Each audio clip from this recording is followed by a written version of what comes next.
নতুন যুদ্ধবিরতির আলোচনার মধ্যে গাজায় ইসরায়েলি হামলায় একদিনে অন্তত ৯৫ ফিলিস্তিনি নিহত হয়েছে। এর মধ্যে ৬২ জনই নিহত হয়েছে গাজা সিটি এবং উপত্যকাটির উত্তরাঞ্চলে। আর দক্ষিণ গাজায় ইসরায়েলি হামলায় নিহত হয়েছে ১৫ জন ত্রাণ প্রত্যাশী। প্রায় ২ বছর ধরে চলা ইসরায়েলি বর্বরতায় ধ্বংসস্তূপে পরিণত হয়েছে পুরো গাজা। তার উপর ইসরায়েলের অবরোধ উপত্যকাটির ফিলিস্তিনিদের দুর্ভোগকে আরও বাড়িয়ে দিয়েছে। হামলা থেকে বাদ যাচ্ছে না বাড়িঘর, স্কুল, ক্যাফে ও হাসপাতাল। সোমবার গাজা শহরের সমুদ্র তীরবর্তী আলবাকা ক্যাফেটেরিয়ায় বিমান হামলা চালায় ইসরায়েলি নৌবাহিনী। এতে বহু মানুষ হতাহত হয়। নিহতদের মধ্যে বেশ কয়েকজন নারী, শিশু ও সাংবাদিক রয়েছেন। ওই ক্যাফেতে অধিকারকর্মী ও সাংবাদিকদের নিয়মিত যাতায়াত ছিল বলে জানান প্রত্যক্ষদর্শী ও উদ্ধারকারীরা। এদিকে উত্তর গাজা থেকে হাজারো ফিলিস্তিনিকে বিতাড়িত করেছে আইডিএফ। গাজা সিটিতে বাস্তুচ্যুত ফিলিস্তিনিদের আশ্রয় নেওয়া একটি স্কুলে বোমা হামলা চালিয়েছে তারা। কোনো পূর্ব সতর্কতা ছাড়াই হামলা চালানো হয়েছে দেইর আল বালার আল আকসা হাসপাতালে। এতে রোগীসহ বহু মানুষ আহত হয়েছে। বাড়িঘর হারানো বহু বাস্তুচ্যুত ফিলিস্তিনি আশ্রয় নিয়েছিলেন ওই হাসপাতালে। ইসরায়েলের হামলাকে ফিলিস্তিনিদের স্বাস্থ্য ব্যবস্থার বিরুদ্ধে একটি পদ্ধতিগত অপরাধ হিসেবে অভিহিত করেছে গাজার মিডিয়া অফিস। গাজার খান ইউনিসে যুক্তরাষ্ট্র পরিচালিত ত্রাণ কেন্দ্রগুলোতে খাবার আনতে গিয়ে ইসরায়েলের হামলায় বেশ কয়েকজন ত্রাণ প্রত্যাশী নিহত হয়েছে। ইসরায়েলের হামলায় এ পর্যন্ত অন্তত ৬০০ ত্রাণ প্রত্যাশী নিহত হয়েছে। এদিকে গাজায় দুর্ভোগ ও বর্বরতার মাত্রা অসহনীয় পর্যায়ে পৌঁছেছে বলে মন্তব্য করেছেন জাতিসংঘ নিরাপত্তা পরিষদের আঞ্চলিক সহকারী মহাসচিব খালেদ খিয়ারি।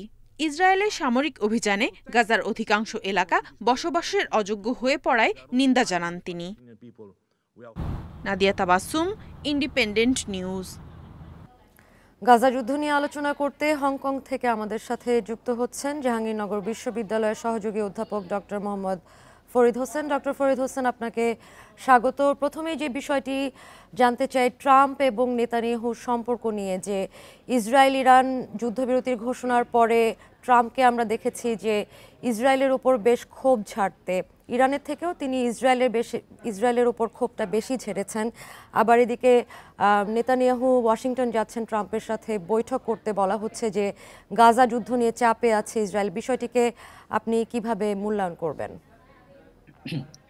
আহ, আহ, আপনাকে অনেক ধন্যবাদ আমাকে যুক্ত করার জন্য। একটি বিষয় দেখেন, সেটি হলো যে ট্রাম্পের, আমি এই বিষয়টিকে আসলে চাপ প্রয়োগ বলবো না আপনার গাজায় এবং আহ, আপনি যদি দেখেন যেটি হলো যে গত এক সপ্তাহ আহ, ব্যাপী যেটি হয়েছিল, বিশেষ করে ইসরায়েল এবং ইরানের মধ্যকার যে 12 ডেজ এর যে যে যুদ্ধ, সব সব জায়গায় কিন্তু আমি যদি বলি সেটি হলো যে ওয়াশিংটন ডিসি বা পেন্টাগনের একটা কনসেন্ট ছিল, তাদের সম্মতি রেখেই কিন্তু হচ্ছিল। অন্যদিকে আমি যেটি বলবো যেটি হলো যে হ্যাঁ, ট্রাম্প অ্যাডমিনিস্ট্রেশন বা ট্রাম্প ব্যক্তিগতভাবে চাচ্ছেন যেটি হলো যে গাজায় যুদ্ধ বন্ধ হোক।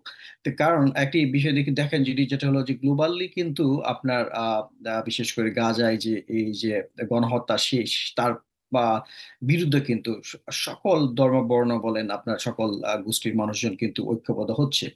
সো এই জায়গায় কিন্তু ট্রাম্প চাচ্ছে যেটি হলো যে যত দ্রুত সম্ভব যেটি হলো যে গাজায় যুদ্ধ বিরতি কার্যকর হোক।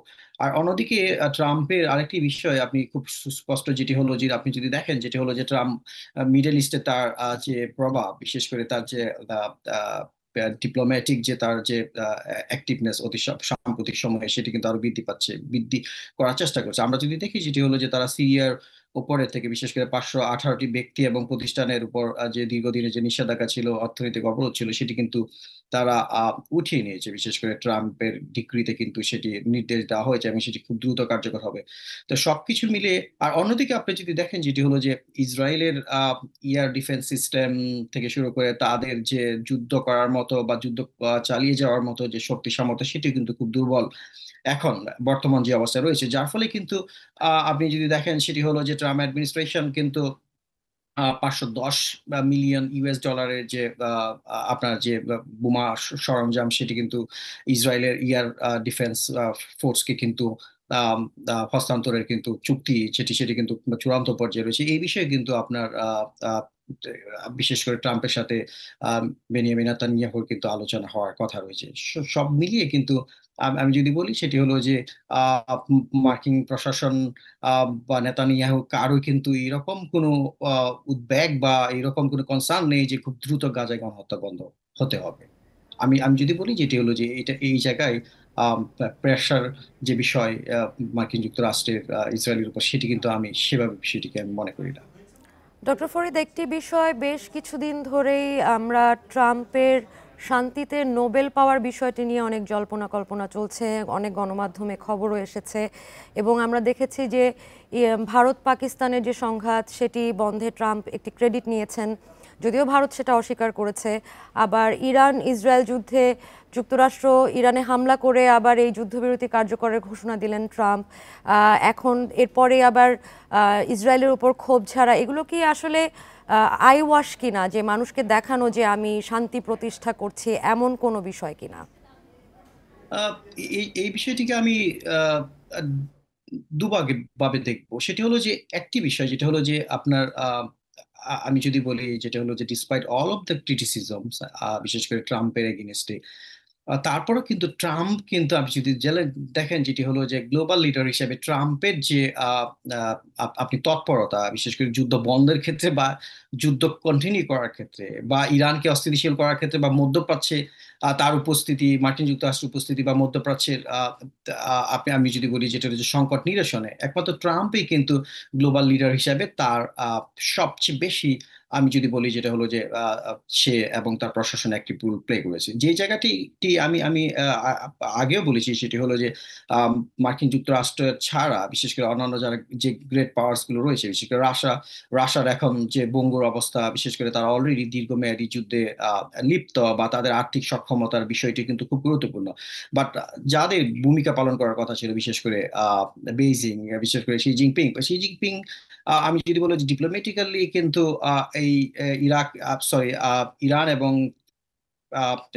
বিশেষ ইসরায়েলের মধ্যকার যে যুদ্ধ এবং তার মধ্যস্থতাকারী হিসাবে যে বেইজিং এর যে ভূমিকা, সেটি কিন্তু খুবই নগণ্য। এই জায়গায় কিন্তু বেইজিং এর এক ডিপ্লোম্যাটিক ফেইলিওর আপনি বলতে পারেন। সো এই জায়গায় এই দৃষ্টিকোণ থেকে আপনি যদি দেখেন, যদি ট্রাম্প যদি নোবেল প্রাইজ পেয়ে যায়, এটা অবাক হওয়ার মতো কিছু থাকবে না। হ্যাঁ, ট্রাম্প ডেফিনেটলি ট্রাম্পকে নিতে পারেন, বিশেষ করে পাকিস্তান এবং ভারতের মধ্যকার যে সংঘর্ষ সেটি বন্ধ করার ক্ষেত্রে, সেই যুদ্ধ বন্ধ করার ক্ষেত্রে। হ্যাঁ, ডেফিনেটলি, কারণ ট্রাম্প ছাড়া আমরা কোনো বিশ্ব নেতৃবৃন্দকে কিন্তু ওইভাবে অ্যাক্টিভলি আমি আমি যদি বলি যেটা হলো যে ডিপ্লোম্যাটিক্যালি ওইভাবে তৎপর ছিল না। বাট আমি আমি জানি না যেটি হলো যে এই ইরান এবং ইসরায়েলের মধ্যকার যে যুদ্ধবিরতি সেটি কতদিন স্থায়ী হবে, কারণ সেই বিষয় নিয়ে কিন্তু আমার যথেষ্ট আহ, আহ, বিশেষ করে আপনার সংশয় রয়েছে। বিশেষ করে এটি এটি কারণ আপনি যদি দেখেন যেটি হলো যে এই জায়গায় কোনো এগ্রিমেন্ট কিন্তু সাইন হয়নি এখনো পর্যন্ত। এটি একটি মৌখিক যুদ্ধবিরতি আমি বলবো, বাট এটার সাস্টেনেবিলিটি নিয়ে যথেষ্ট সন্দেহ রয়েছে। এবং আপনি যদি দেখেন যেটি হলো যে হয়তোবা এই স্বল্প সময়ের যে যুদ্ধবিরতি সেটি হয়তোবা আমেরিকা বা ইসরায়েলের সামরিক প্রস্তুতির জন্য হয়তোবা না হতে পারে। এটি অবাক হওয়ার কিছু থাকবে না যেটি হলো যে আগামী কয়েক সপ্তাহের মধ্যে যদি আবার নতুন করে বিশেষ করে ইরানে ইসরায়েল বিমান হামলা করে। কারণ আপনি আপনি যদি দেখেন যেটি হলো যে আমরা যদি জানি যেটি হলো যে নিউক্লিয়ার এক্সপার্ট এবং ইউরোপীয় ইউনিয়নের যে কর্মকর্তারা তারা বলেছেন যেটি হলো যে ইরানের হাতে 400 কিলোগ্রাম বা 880 পাউন্ডের মতো আমি যদি বলি যেটা হাইলি এনরিচ ইউরেনিয়াম মজুদ রয়েছে, যার মাধ্যমে কমপক্ষে 10টি নিউক্লিয়ার বোমা বানানো সক্ষম। যদি ট্রাম্প অ্যাডমিনিস্ট্রেশন সেটিকে আমি যদি বলি যে তার সাথে একমত নয়, কারণ ডোনাল্ড ট্রাম্প বলেছেন যেটি হলো যে মার্কিন যুক্তরাষ্ট্রের সর্বশেষ বিমান হামলায় ইরানের পারমাণবিক আহ, যে প্ল্যান্টের এমন ক্ষতি হয়েছে যেটি তারা কয়েক দশকের মধ্যে কিন্তু তারা নিউক্লিয়ার এনরিচমেন্ট প্রোগ্রামে ফিরে আসতে পারবে না। বাট এমনটি যদি হয় যে ইরান আবারও তার নিউক্লিয়ার আমি যদি বলি যেটা হলো ইউরেনিয়াম সমৃদ্ধিকরণ দিকে যায়, সে জায়গায় কিন্তু যুদ্ধ আবারও শুরু হতে পারে। সো এই জায়গার একটি বড় কনসার্ন এখনো রয়েছে যেটি হলো যে যুদ্ধবিরতি কতদিন স্থায়ী হবে আহ, যদি আপনি এই যুদ্ধবিরতির সাথে ট্রাম্পের নোবেল প্রাইজকে কি বলে আপনার লিঙ্ক করার চেষ্টা করেন।